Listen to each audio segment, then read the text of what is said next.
नमस्कार, स्वागत है आपका बोलता है हिमाचल पर। आज है 5 फरवरी 2023 और हिमाचल प्रदेश की आज की सबसे बड़ी खबरें हम आपके लिए लेकर आए हैं। हमेशा की तरह आप इस वीडियो को लाइक कर दीजिएगा। चैनल पर नहीं जुड़े चैनल को आप सब्सक्राइब जरूर करें। आप कहां से और कहां से वीडियो देख रहे हैं वो आप हमें कमेंट बॉक्स में कमेंट करके जरूर बताइएगा और इस वीडियो को लाइक और अपने दोस्तों को शेयर जरूर करें।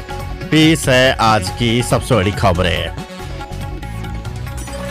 हिमाचल की 10,53,021 महिलाओं को हर महीने मिलेंगे 1,500 रुपए। 1895 करोड़ रुपए का पड़ेगा वित्तीय बोझ। हिमाचल प्रदेश की 10,53,021 महिलाओं को जून के पहले सप्ताह में 1,500 रुपए दिए जाएंगे। कैबिनेट उप समिति ने इस नारी सम्मान योजना को लेकर खाका तैयार कर लिया है। समिति ने पूरे प्रदेश से 18 से 59 वर्ष की पात्र महिलाओं का डाटा भी एकत्रित कर लिया है। ये राशि ऐसी महिलाओं को दी जाएगी जिसे कहीं से भी कोई आमदनी नहीं है। इस दौरान यदि एक परिवार में 2 पात्र महिलाएं हैं तो उन दोनों को ये राशि दी जाएगी। इस योजना पर 1895 करोड़ रुपए खर्च हो गए। शनिवार को हिमाचल प्रदेश सचिवालय में मामले पर कैबिनेट उप समिति की बैठक हुई है। बैठक के बाद समिति के अध्यक्ष व सामाजिक न्याय एवं अधिकारिता मंत्री कर्नल धनीराम शांडिल ने पत्रकार वार्ता में बताया कि प्रदेश के सभी विकास खंड कार्यालयों से महिलाओं का डाटा एकत्रित किया गया और पात्र महिलाओं की पहचान कर ली गई है।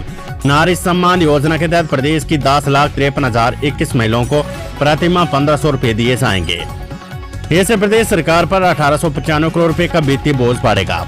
नारी सम्मान योजना का एजेंडा पहले कैबिनेट में लाया जाएगा और उसके बाद बजट सत्र में इसे पास किया जाएगा। धनीराम सांडे ने कहा कि 31 मार्च से पहले बजट पेश कर दिया जाएगा। समर वेकेशन स्कूलों में 3 मार्च से शुरू होगी नॉन बोर्ड कक्षों की परीक्षाएं, डेट शीट जारी। हिमाचल प्रदेश के समर वेकेशन स्कूलों में 3 मार्च से नॉन बोर्ड कक्षों की परीक्षाएं शुरू हो रही है। समग्र शिक्षा ने शनिवार को इन परीक्षाओं की डेट शीट जारी कर दी है। पहली, दूसरी, चौथी, छठी और 7वीं कक्षा की परीक्षाओं की डेट शीट जारी की गई है। 1,36,000 NPS कर्मियों को झटका। NSDL ने 25% शेयर निकालने के विकल्प को वेबसाइट से हटाया। मुख्यमंत्री सुखविंदर सिंह सुक्खू के नेतृत्व की कैबिनेट ने लोहड़ी के दिन हिमाचल प्रदेश के कर्मचारियों को OPS का तोहफा देने का ऐलान किया था। इसे उसी दिन से लागू होने की बात कर तुरंत अधिसूचना जारी करने की बात कही गई थी, लेकिन इसके बाद महज एक संक्षिप्त OPS मेमोरेंडम कार्यालय आदेश निकालकर इसे लागू करने की बात की गई। मुख्यमंत्री ने कहा था कि छत्तीसगढ़ के फॉर्मूले को आधार बनाकर हिमाचल ने अपना फॉर्मूला बनाया है।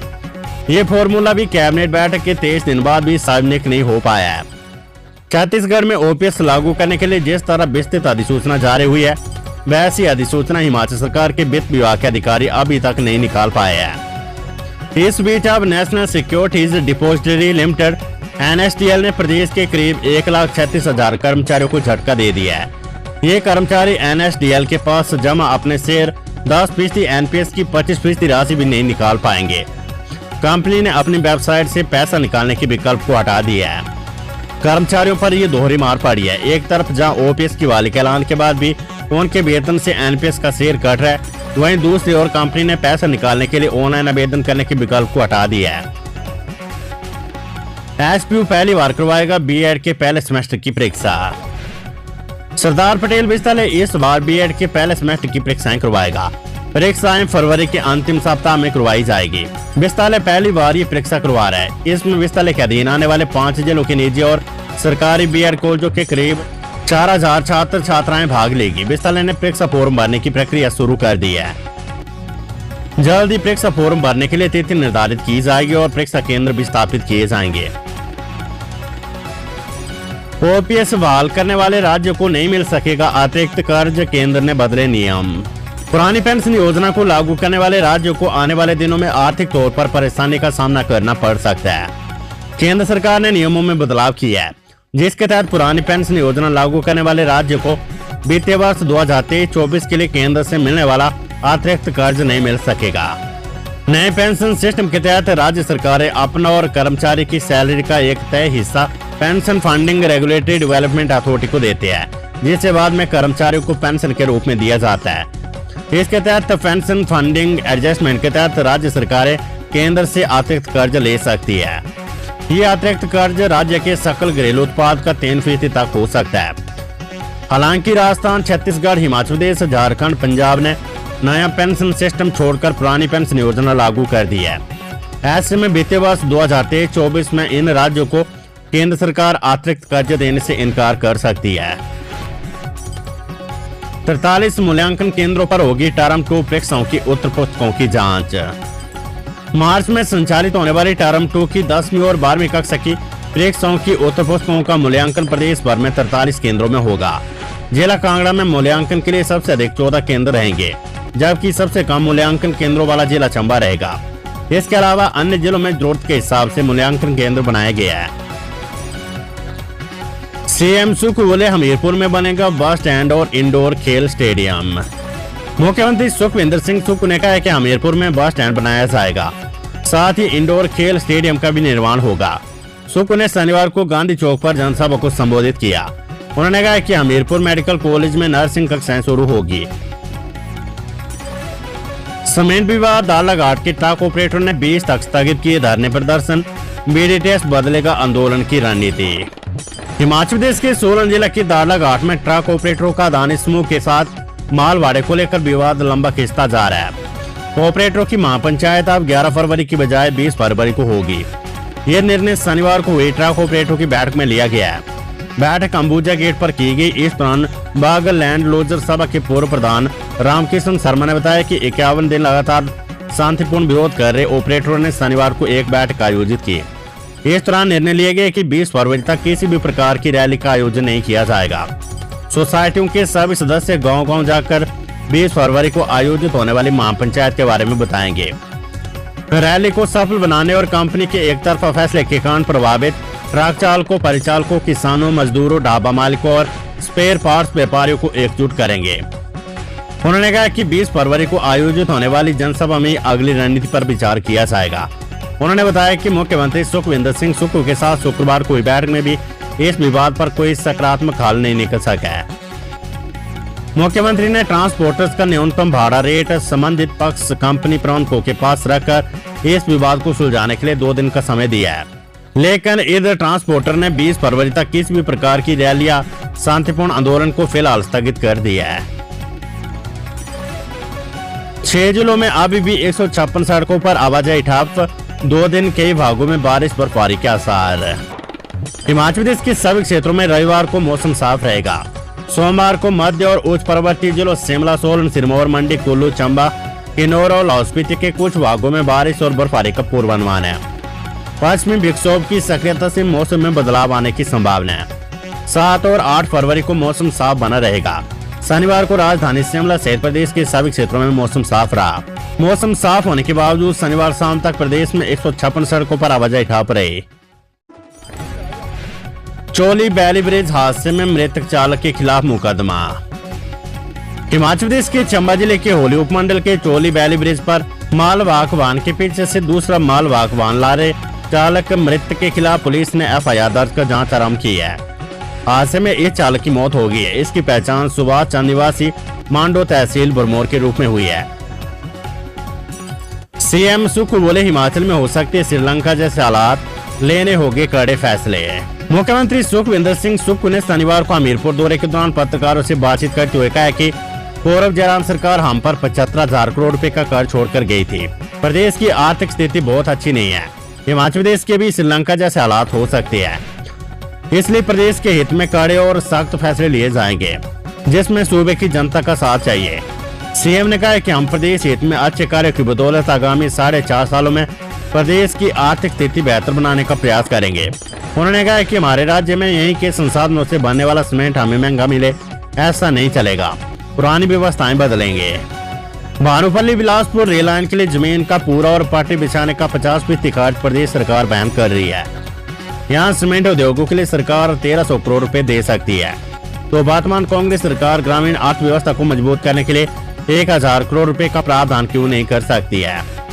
जमीन ने हमारी प्राकृतिक संसाधन, हमारे रेल की पट्टी बिछाने के लिए 50% खर्च भी सरकार उठा रही है, लेकिन हमें सस्ता सीमेंट नहीं मिल रहा है।